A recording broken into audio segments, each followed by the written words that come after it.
Hello, everybody. This is the Gospel of Mark study, and this is number 16. And so that is going to place us over here in Mark chapter 8, verses 22. And I think we're going to be, verse 27, and we're going to be moving our way down through verse 33. So Mark chapter 8, verses 27 through 33. So here we come really almost to the dead center of the book of Mark in terms of the content and the message that Mark has been wanting us to receive. Because here in this passage, and specifically in chapter 8 and verses 29 and 30, Jesus is going to be asking his disciples, "Who do you say that I am?" And then, of course, we're going to have Peter's answer, and he's really answering for the disciples if we understand the leadership structure of the disciples correctly.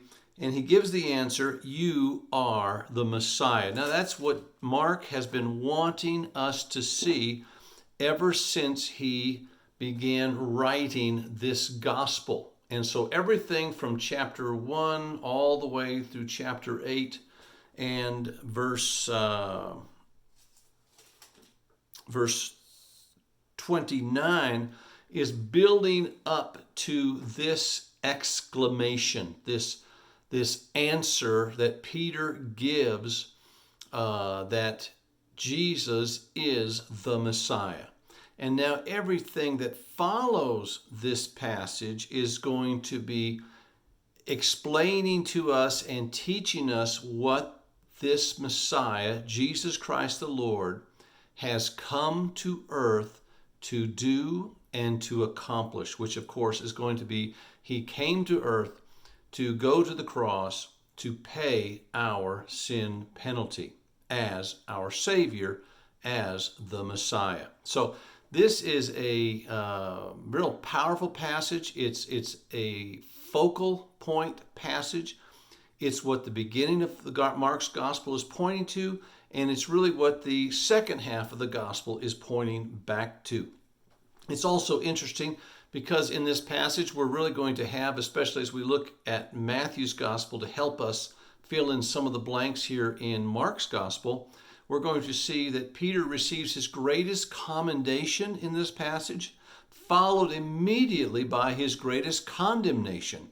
And I'm not talking about condemnation in terms of God's wrath or hell. I'm just talking about Jesus condemning what he says. So we're going to see Peter being commended for recognizing who Jesus is, even though he would not have recognized who Jesus is apart from God the Father revealing that to him.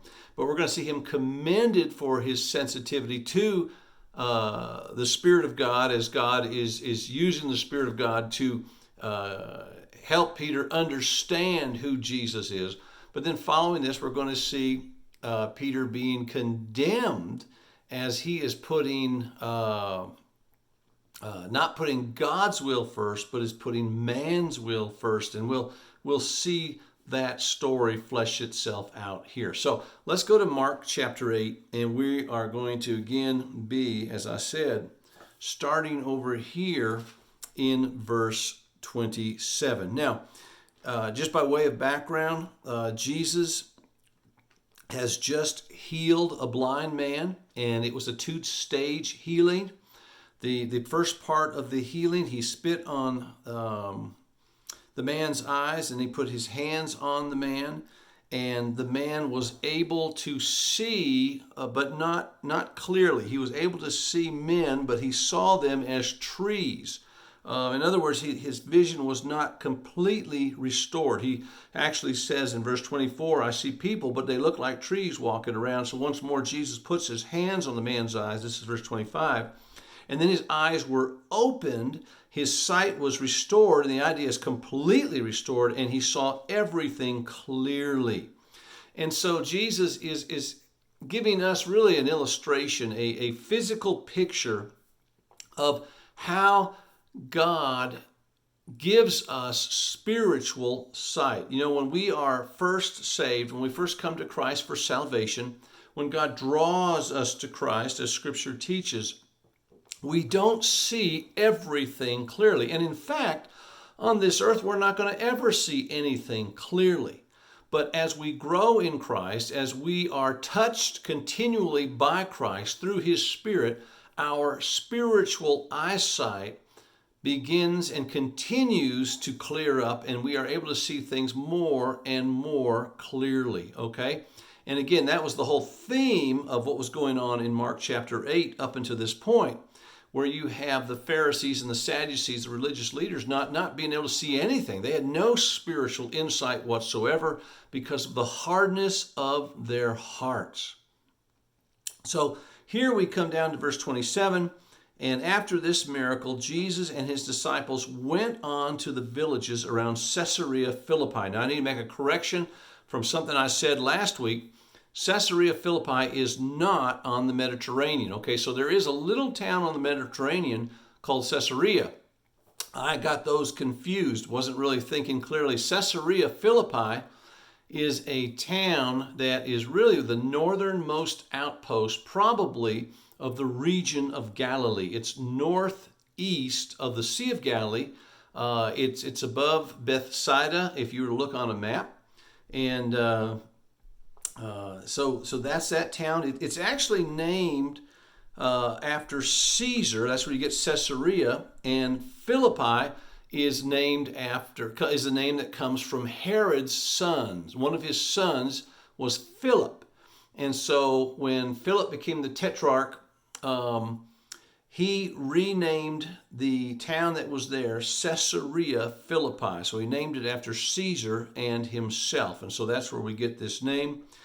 It was ground zero, really, for the paganism of that really was entrenched in this area. This was an area that was entrenched in idolatry, Greek mythology, Roman mythology, and there were idols all over. Okay, you couldn't go anywhere without seeing an idol to some kind of false god. So you had many Gentiles in this area. In fact, even though this is in Israel proper, it is still a Gentile enclave, and it is a community and a region, an area that is entrenched in idolatry, the worship of false gods. And so it's really appropriate that Jesus asks the questions that he's going to ask here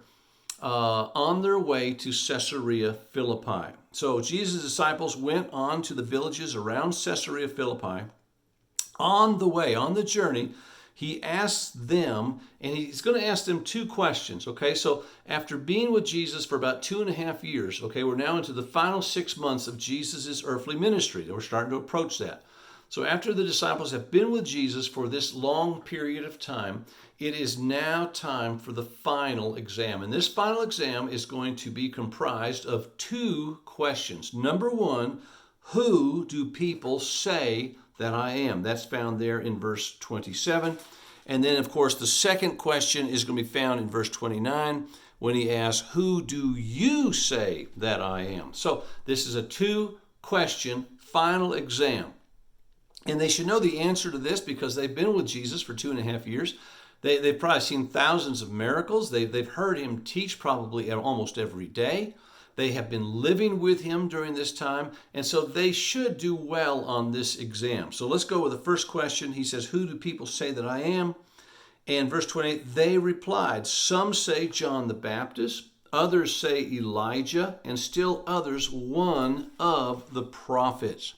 So understand that the people that Jesus is inquiring about, who do people say that I am, are these people, this crowd that we have been seeing following Jesus almost everywhere he goes. Remember that crowd that's with him with all the miracles he does, the feeding of the 5,000. They've been hearing him teach. And yet there are very few professions of faith. In fact, as Jesus' ministry continues toward the cross, the crowd actually gets thinner and thinner until it almost disappears by the time we get to the end of Mark's gospel.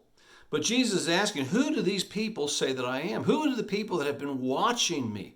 Who are the people who have been listening to me? Who are the people who have been seeing me do all these miracles? Who do they say that I am? Now, it's not that Jesus does not know the answer to this question. He wants to see if the disciples know the answer to this question. Well, of course, they reply, John the Baptist, Elijah, and still others, one of the prophets. Now, that would seem like a good answer. I mean, you might say, well, let's grade on the curve. That's close. Well, interesting enough, discernment is really not the ability to differentiate between right and wrong. It's really the spiritual ability to know the difference between right and almost right. Keep in mind, almost right is almost wrong. Or actually, it is wrong, right? Okay. Especially when you come to the identity of who Jesus is. So they get it wrong. Even though they're giving some, what some people would say would be complimentary answers. Man, John the Baptist, well, great. It'd be great to be likened to John the Baptist. Or Elijah, wow, that would really be something. Or one of the prophets. These are all men that are held in great esteem by Israel. Yet they're wrong, because Jesus is far more than Elijah, John the Baptist, and any of the prophets. Okay, he is far more than that. So the people who've been following Jesus and hearing Jesus and seeing Jesus do all these miracles get it wrong. The disciples give the answer. This is who they say that you are. So can you imagine following Jesus for 2.5 years in that crowd, seeing him do all that he does, all the miracles that he performed, hearing him preach continually, and you still don't know who Jesus is? Wow. Well, then we come to verse 29, and then Jesus says, but what about you? What about you? I mean, this is really the focal point. This is really the centerpiece now of this exam. This is the most important question of the exam. But what about you, he asked, who do you say that I am? Now, keep in mind, he is asking all of the disciples, okay? Verse 27, Jesus and his disciples are on this journey. And when he asks these questions, he's asking all of his disciples. And when we come to verse 29, he says, who do you say that I am? Who do you, the disciples, say that I am? Notice that it's one of the disciples who gives the answer. Peter answered. Now, I don't know that it's necessarily that we can make the case that the other disciples weren't thinking this. Maybe we can go back to Matthew 16, and it kind of appears as though Jesus is saying to Peter that God the Father has revealed this to you, not flesh and blood. But I think what we probably have here is that Peter is maybe the first disciple to really clue in on this, and yet he is also speaking for the other disciples here, okay? He is the spokesman, and he is giving the answer. And Peter answered, and he says, you are the Messiah. You are the promised one. You are the one that God promised back in Genesis 3:15, when after Adam and Eve sinned because they were led into temptation by Satan, the serpent, God says to Satan that he is going to be crushed by the seed of the woman. That is going to be the one who is going to make all things right. He is going to be the one who is going to reconcile sinners to God. And he's going to do that by being bruised by Satan. But anyway, Messiah is the one who is the fulfillment of Genesis 3:15 and all of the promises given to Israel in the Old Testament. So this is very significant. And Peter hits it right on the head. Now, let's go to Matthew 16, verses 16 through 20, and we get a little bit more insight, maybe from Matthew's account here. He adds a little bit more in the way of details. And that would be natural, because Matthew is an accountant. He is a bean counter, and so he's going to notice all the details. But look at how Matthew puts it. Jesus asks in Matthew 16:15, but what about you? He asked, who do you say that I am? Simon Peter answered, "You are the Messiah." Okay, that's what Mark said. "The Son of the living God." So Matthew adds a little bit more of what Peter says. You are the Messiah, the Son of the living God. So he makes the connection that the Messiah is the Son of the living God. And as the Son of the living God, he is equal to God. Verse 17, Jesus replied, "Blessed are you, Simon, son of Jonah, for this was not revealed to you by flesh and blood." In other words, he didn't learn this from the religious leaders. He didn't learn this on his own, but by my Father in heaven. And I tell you that you are Peter, and on this rock I will build my church, and the gates of Hades will not overcome it. Now keep in mind, he's not saying, and I tell you that you are Peter, and on this rock, and on you I want to build my church. No, Peter means stone, little stone. Rock here is talking about something else. He's talking about the profession of faith that Peter makes, the profession that Jesus Christ is the Messiah, the Son of the living God. That's what Jesus builds his church on his identity, on who he is, what he has accomplished for us at the cross of Calvary. So he's not saying that he's going to build his church on Peter. So I'm sorry, but the Catholics have it wrong, okay? This is talking about the rock of who Christ is. Jesus is the rock. The Psalms tell us that he is the rock. He's the rock of ages. He's the rock that we run to for salvation. He's the rock that we run to in order to be rescued from the wrath of God. He is the Messiah, the Son of the living God. So it's on Jesus and his identity and his work that the church is built upon, and the gates of Hades will not overcome this, okay? So Peter gets it right, and he gets it right for all of the disciples here. Now that would mean that they all agreed with Peter that yes, we agree. This is who you are. You are the Messiah, the Son of the living God. Luke 9:20, Luke actually adds a little bit more, and he includes in Peter's answer that you are God's Messiah. So this is telling us that the Messiah is God's Messiah, God's chosen one, God's Son, the one that God sends because God the Father is the great initiator of our salvation. Keep in mind, God the Father initiates our salvation back before the foundation of the world. Christ is the one who effects it through his coming and his going to the cross and his resurrection.